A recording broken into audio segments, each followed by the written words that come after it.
నేనే మా అన్నయ్య నాకు యాక్టింగ్ ట్రైనింగ్ ఒక స్కూల్లో పంపించాను. నాకు డబ్బులు సంపాదించుకునే మార్గం చూపించాడు, పని చేసే మార్గం చూపించాడు. ఆ పని చేసే మార్గం చూపిస్తేనే మీకు భవిష్యత్తు ఉంటుంది.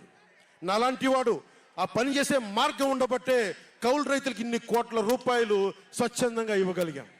అలాగే మీ చేతుల్లో కూడా డబ్బులు ఉండాలి, భవిష్యత్తు ఉండాలి, సంపాదించుకునే మార్గాలు ఉండాలి.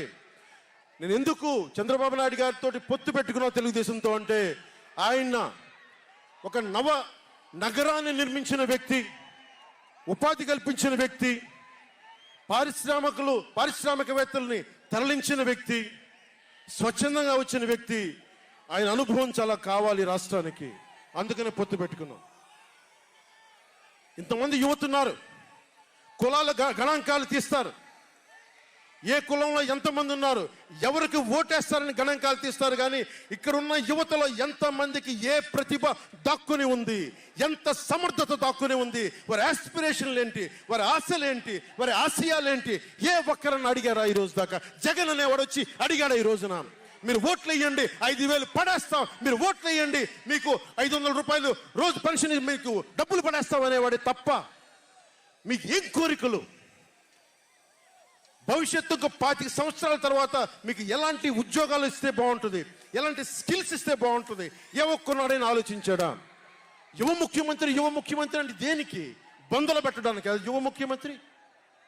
మీ యువతకు చెయ్యని వాడికి మీరు వెంటబడే ప్రయోజనం ఏంటి? నా అభిమానులకు కూడా చెప్తా ఉన్నాను, నన్ను కాదని మీరు జగన్కి ఓటేశారు మర్చిపోను. ఈరోజున మీరు సఫర్ అవుతున్నారు, నేను కాదు. మీ భవిష్యత్తు కోసం వచ్చే నేను రోడ్ల మీదకి శుభ్రంగా కోట్లు సంపాదించుకునే మార్గాలు ఉన్నాయి నా దగ్గర, యాక్టింగ్ స్కిల్స్ ఉన్నాయి. అన్నీ కాదనుకొని ఎందుకు వచ్చాను? అరే నా నేలే, మన మనుషులే, మన వాళ్ళే, తప్పన పెడితే నేను 2 చోట్ల ఓడిపోయాను. 2 చోట్ల బాధ లేదు, నిలబడ్డా. 2 చోట్ల ఓటమి బాధ మీకు ఎలా ఉంటుందో తెలుసా? ఒక ఎగ్జామ్ పోతే మీకు బాధ ఎలా ఉంటుందో విద్యార్థికి తెలుసు. అలాంటిది నేను 2 చోట్ల ఓడిపోతే నేను నిరాశ, నైరాశ్యం, బాధ ఉండింది.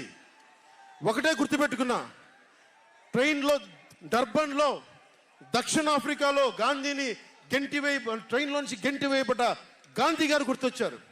ఏ ఆటుపోట్లు తీసుకోకుండా మన పార్టీని నడపలేం, అవమానాలు తీసుకోకుండా ముందుకెళ్ళలేం. వారందరినీ స్మరించుకొని వారి స్ఫూర్తితోటి ఈరోజు నిలబడే ఉన్నాం, బలంగా నిలబడి ఉన్నాం, ఒక కంటకుని ఎదుర్కొంటా ఉన్నాం. మీరు చెప్పండి, మీకు కాంటాక్ట్ సర్టిఫికేట్ కావాలి ఉద్యోగాలకు వెళ్ళాలంటే? మీరు ఉద్యోగాలకు వెళ్ళాలంటే కాంటాక్ట్ సర్టిఫికేట్స్ కావాలి, పాస్పోర్ట్ కావాలంటే మీ ప్రవర్తన ఎలాంటి ప్రవర్తన కాంటాక్ట్ సర్టిఫికేట్లు కావాలి. ఒక ముఖ్యమంత్రికి కాంటాక్ట్ సర్టిఫికేట్లు అవసరం లేదు. ఎన్ని కేసులున్నా పర్లా, ఈ ఉండే గూండా ఎమ్మెల్యేలకి ఎన్ని దోపిడీలు చేసినా వాళ్ళకి కాంటాక్ట్ సర్టిఫికేట్ అవసరం లేదు. పోలీసు ఉద్యోగానికి వెళ్ళాలంటే కాంటాక్ట్ సర్టిఫికేట్లు, చిన్నపాటి ఉద్యోగం కావాలంటే కాంటాక్ట్ సర్టిఫికేట్లు.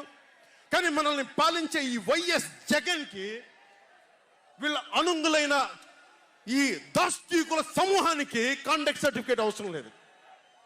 మనకి కాంటాక్ట్ సర్టిఫికేట్లు ఇచ్చే నాయకులు మనకంటే ఉన్నతంగా ఉండి తీరాలి. మీరు అలా కాకుండా దోపిడీగాళ్ళని, దొంగల్ని ఎన్నుకుంటే మనమే బాధపడాల్సి వస్తుంది. ఈ రోజున పొద్దున్నే పథకం కింద డబ్బులు ఇస్తాడు, సాయంత్రం సారా కింద పట్టుకోపోతాడు. జగన్ ఇచ్చేది చేయూత కాదు, చేతి వాటం. పొద్దున్నే డబ్బులు ఇస్తాడు, పొద్దున్నే పథకం కింద డబ్బులు, సాయంత్రం సారా కింద పట్టుకెళ్ళిపోతాడు. ఎక్కడైనా చూడు, డిజిటల్ పేమెంట్స్ లేవు, మొత్తం సారా డబ్బులు అంతా క్యాష్ డబ్బులు, మొత్తం క్యాష్ డబ్బులు.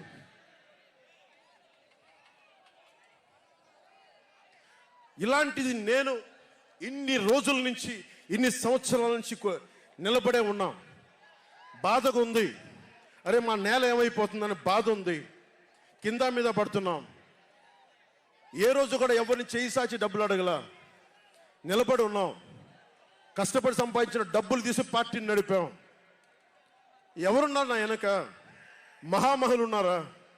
నన్ను నమ్మే నా జన సైనికులు, నన్ను నమ్మిన నా తల్లులు తప్ప ఎవరున్నారు నా వెంట? ఎందుకు నిలబడి ఉన్నాం?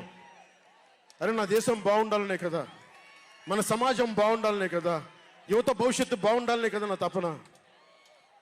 అలాంటి నేను సినిమాలో ఉన్నప్పుడు కూడా అందరు హీరోలు బాగుండాలని కోరుకునేవాడిని.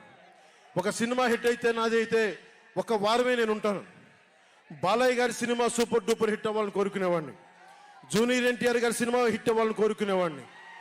బాహుబలి ప్రభాస్ గారి సినిమా హిట్ అవ్వాలని కోరుకునేవాడిని. మహేష్ గారి సినిమాలు హిట్ అవ్వాలని కోరుకునేవాడిని.